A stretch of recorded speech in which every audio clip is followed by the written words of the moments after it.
And now to something that's hanging over these games, of course, the North Korean crisis and that country's standing in the world. President Clinton once called the DMZ the scariest place on earth. We visited it today with the help of U.S. Army Colonel Stephen Lee, Secretary of the United Nations Command Military Armistice Commission. We were given an exclusive moment-by-moment account of one North Korean soldier's bid for freedom. He was driving. This morning, NBC News is the first Western news outlet to get a glimpse of the path that a desperate North Korean soldier took when he made a mad dash for freedom. Back in November, that soldier, Oh Chang-sung, scrambled across the DMZ, the heavily guarded border that separates the two Koreas. It's widely considered one of the most dangerous places on Earth, and we were given a rare tour. The daring escape that captivated people around the world started in a speeding Jeep. Cameras on the South Korean side captured the defection as it unfolded, the vehicle blowing through a North Korean guard post and then crashing into a ditch. That ditch that you see on their side, just about 10 yards away, is where his Jeep got stuck. He was trying to drive across the dirt, just to drive across. Right. And then when he realized he couldn't, he got out. As he took about 2 steps, as you saw in the video, there were about 4 North Korean soldiers that started to shoot at him. That soldier, the first defector to pass through the heavily guarded area since 1984. These were part of the 24 rounds that we have physical evidence of.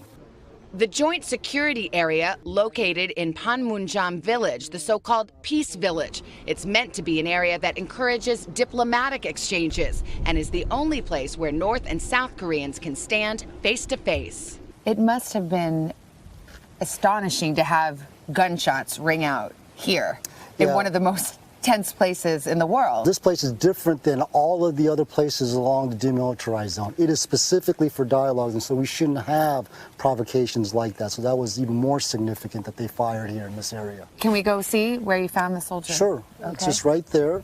So he ran this same This is basically path. the path that he ran.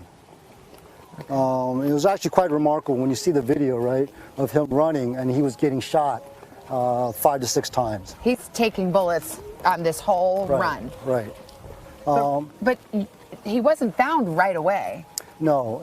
It took South Korean soldiers and U.S. servicemen nearly 15 minutes to find the defector. You can see him here, hiding under leaves, helpless. The South Korean soldiers crawled up from this hill to rescue him. Right, and that's because we knew that their guard post there could see here, and so instead of just walking up to him, they literally had to crawl on their belly inch by inch to get to him.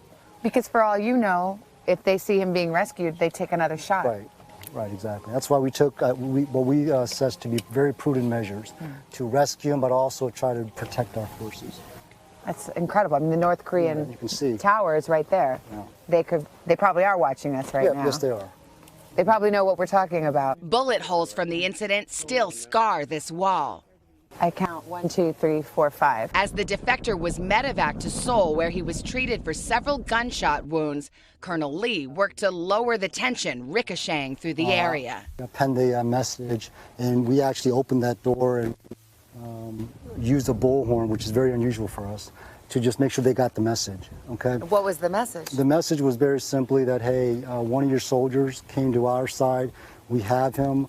He needs medical attention. He's getting that now. We're going to conduct an investigation, and when it's done, I'll come and talk to you about it. We did that once. The North Koreans actually signaled to us with a flashlight that they wanted to hear it again because they didn't really hear it well. So we actually read the message again, so we knew that they received it. And so I think that helped to also de-escalate and make sure that they knew what happened and how we read the situation. Okay. You literally shouted it over a bullhorn. Right. From this area so that they could clearly hear it. Yeah. Because if you called, what would have happened? We actually did try to call. They didn't answer the phone. That would have been actually a very good time for them to pick up the phone. I think so. The UN command does call North Korea some 3 times a day. This is the bat phone. Yeah, sure. Okay. Don't worry, I'm not going to pick it up. But North Korea hasn't picked up the phone either since 2013.